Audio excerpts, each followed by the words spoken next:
저는 사실 원래 임신 딩크족이었거든요. 결혼할 때도 남편한테 나는 딩크다. 너가 애기 낳을 생각 있으면 안 된다. 그랬더니 남편이 알겠다. 이래가지고 결혼을 했어요. 그리고서는 이제 뭐 남편도 뭐 있으면 좋고 없으면 없는 대로 좋고 약간 이런데 제가 작년에 코로나 터지고 한국에 좀 갔다 왔는데 그냥 저는 제 친구들이 그런 거예요. 여자 나이 30이 넘으면 애뉴얼 체크업을 받아야 된대요. 자궁 체크업을. 그래서 그냥 별 생각 없이 갔어요. 여름에 한국 가도 산부인과 잘 안 가게 되더라고요. 근데 갑자기 아무 증상이 없는데 병원에서 자궁 내막증이 있다고 하는 거예요. 그런데 진짜 제가 이거 엄청 알아봤는데 알아보니까 그러니까 임신할 생각 없다니까 수술을 하래요. 근데 문제는 이제 자궁 내막증은 사실은 되게 생릴 때 되게 통증을 많이 유발해서 장유차가 일으켜서 위험한 건데 저는 통증이 없어요. 제가 원래 생통이 진짜 심하거든요. 근데 생리통이 없어졌어요. 사실 요새. 그러니까 너무 이상하잖아요. 근데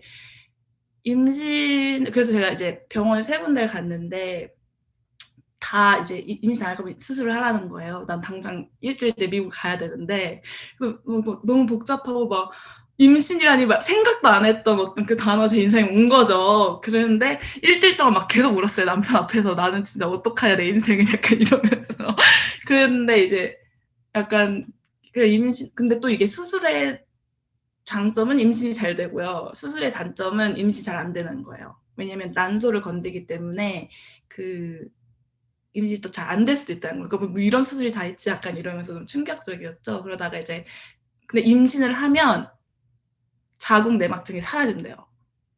난소 혹이 임신을 하면 사라진대요. 그래서 제가 느낀 게 이게 인간의 몸이 약간 주기적으로 뭔가 자궁을 청소를 해줘야 되는데 너무 이게 비용과 어떤 그런 출산이 늦어지면서 약간 여성들 자궁 질환이 더 많이 생기는 걸까? 이런 고민도 좀 했었어요.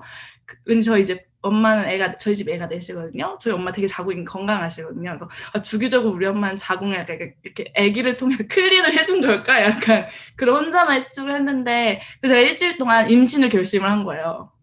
그리고 더 미국에 돌아왔어요. 그러니까 임신을 한다고 하니까 병원에서 그럼 임신하세요. 괜찮아요. 수술 안 해도 된다는 거예요. 전 수술이 너무 하기 싫었거든요. 그리고서 미국에 왔는데 제가 이제 저도 논문 쓰고 있고 남편도 박사과정이고 너무 바쁘니까 사실은 아시지만 임신이 또 이렇게 마음만 되는 게 아니잖아요. 그러니까 그 타임 잘 안 되죠. 왜냐면은 열심히 노력을 했는데 노력을 못 하고 근데 약간 제가 너무 좀 사실 임신하고 싶어서 임신한 게 아니라 어떻게 보면 제 건강 때문에 사실 임신이 하고 싶었던 거였던 거예요.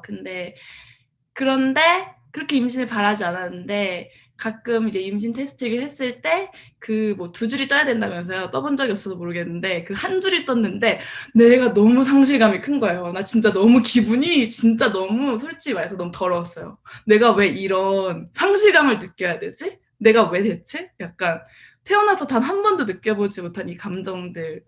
그래서 진짜 그때 되게 뭐랄까 뭔가 존재로서의 존재 자체가 약간 부정당한 느낌이었고 그리고 되게 제 주위에 임신 안 돼서 괴로워하는 친구들이 좀 있거든요. 걔네가 얼마나 마음이 아플까. 좀 동시에 그런 좀 공감도 되고 그런 시간이었는데 이제 너무 바쁘니까 그냥 우리는 임신 미루자 이러고 있고요. 지금은 그냥 뭐 되면 되고 말면 말가 약간 마음을 좀 편하게 먹기로. 왜냐면 그리고 또 제가 반성한 거는 내가 진짜 어떤 이 아이도 사실은 정말 이 아이의 삶을 위해서 내가 이 아이를 낳아야 되잖아요. 사실은 만약에 낳는다면 근데 내가 너무 나 중심적으로 내 건강만을 위해서 애를 낳고 싶었던 거예요. 나는 이 자궁이 너무 걱정돼. 내 자궁이. 그래서 애를 낳아야겠는 거예요. 근데 되게 이기적이더라고요, 진짜. 그 애한테 정말 못할 짓이잖아요. 걔는 정말 무슨 죄를 가지고. 그래가지고 좀 임신에 대해서 좀 마음을 많이 가볍게 하고 있어요, 사실. 지금은.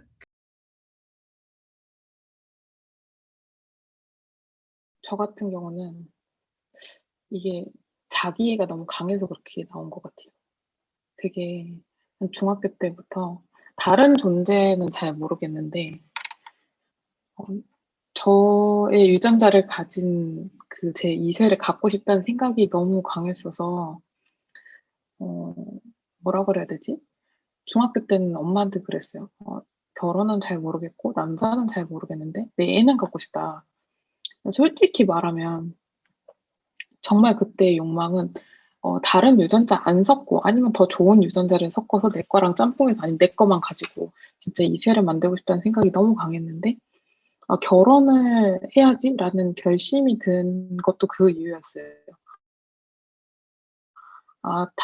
다른 사람 애를 낳고 싶다는 생각은 안 했는데 얘라면은 '얘 거랑 내 거랑 섞어서 하나는 만들어 보고 싶다.'라는 생각이 너무 강해서 '얘랑 결혼해야 되겠다.' 생각이 확 들었던 것 같아요, 지금 남편하고. 그래서 지금까지도 그러니까 뭔가 그 유전자 때문에 애를 갖고 싶은 거지 그냥 작은 아이를 사이에 도움이 되는 일원으로라는 생각은 별로 없어서 시도를 해 보고 만약에 안 되면 남편도 그냥 "자기는 개를 키우고 싶다. 너는 고양이를 키워라."라고 얘기가 됐고 입양을 할 생각은 없는 것 같아요, 현재까지는. 뭐 정말 다른 형식으로 아이를 갖고 싶다 하면은 입양을 생각을 해볼 수는 있겠지만 자기는 뭐 자신의 자손을 갖고 싶고 나의 아이를 갖고 싶은 거지 해도 안 되면 그건 어쩔 수 없는 거다. 그렇게 저희는 현재까지는 그렇게 결론이 난 것 같아요. 그 상황이 다가오면 또 어떻게 될지 모르겠는데 현재까지 얘기한 바로는 그렇게까지 얘기가 되더라고요.